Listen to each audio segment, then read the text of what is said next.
love story of Kiran and Meera. Kiran Kapoor was a name that echoed through business conferences and boardrooms. By the age of 35, he had built a tech empire from scratch, turning a single idea into a billion-dollar company. Suave, sharp, and surrounded by luxury, Kiran's life was everything people dreamed of: fast cars, sea-facing penthouses, and a calendar filled with international meetings.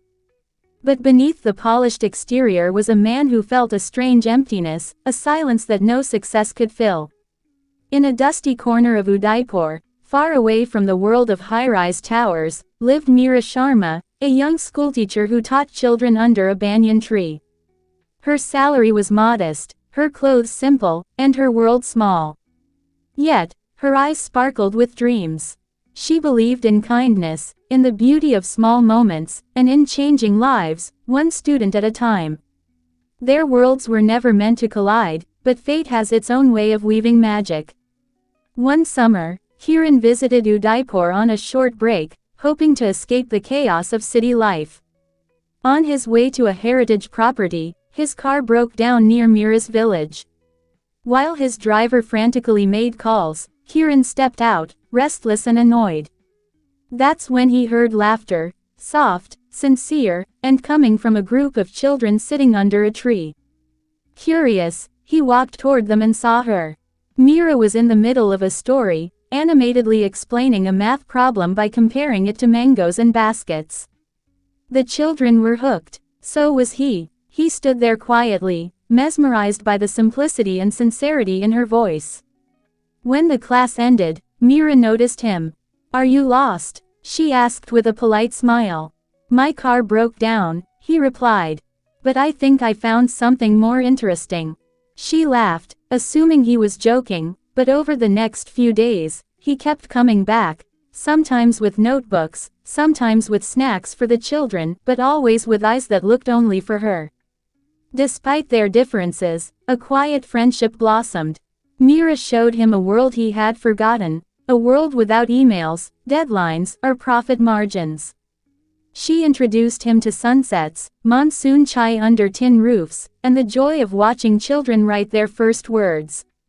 Kiran, in turn, brought her books, ideas, and the kind of attention she had never known. For Meera, his world was a fairy tale, but she never let herself dream beyond what she could reach. She knew people like Kiran lived in glass towers, and she belonged to the earth. One evening, after a community event where Meera's students performed a skit using tablets donated by Kiran, he took her to the lake. Under the starlit sky, he turned to her. "You've changed me, Meera. You reminded me of things I had buried under ambition. I don't know what this is, but I know I don't want it to end." Meera looked away, tears welling up. "I'm just a schoolteacher, Kiran. You have a life waiting for you back in Mumbai, a big, important life." "I have everything," he said softly. "Except what truly matters. And that's you." It wasn't easy. The world didn't understand their love. His friends questioned his choice. Her community whispered behind her back. But they held on. When he proposed, it wasn't with diamonds, but with a notebook, filled with sketches of a school he wanted to build with her, where she would be the principal. "Let's build something together," he said. "Not just a school, but a life." She said yes, with a heart full of love and trembling hands. They married under the same banyan tree where they met, surrounded by children and wildflowers. Kiran moved part of his operations to Udaipur, splitting his time between boardrooms and blackboards. Meera continued teaching, now in a school with better walls, better books, and hundreds of eager faces. Their love wasn't made of grand gestures or magazine covers. It was in shared cups of chai, chalk-stained saris, late-night coding sessions, and quiet lakeside walks. It was in the way he looked at her during a class presentation, and the way she waited up when he returned late from meetings. Years passed, and the world continued spinning fast. But somewhere in Udaipur, under a banyan tree, the love between a billionaire entrepreneur and a village schoolteacher reminded everyone that sometimes, the richest hearts beat in the simplest places. And as they watched their students graduate year after year, hand in hand, Kiran would often whisper, "You taught me more than any business ever could."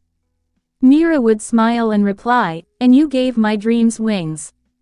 In the end, success and simplicity found a common rhythm, in the love story of Kiran and Mira.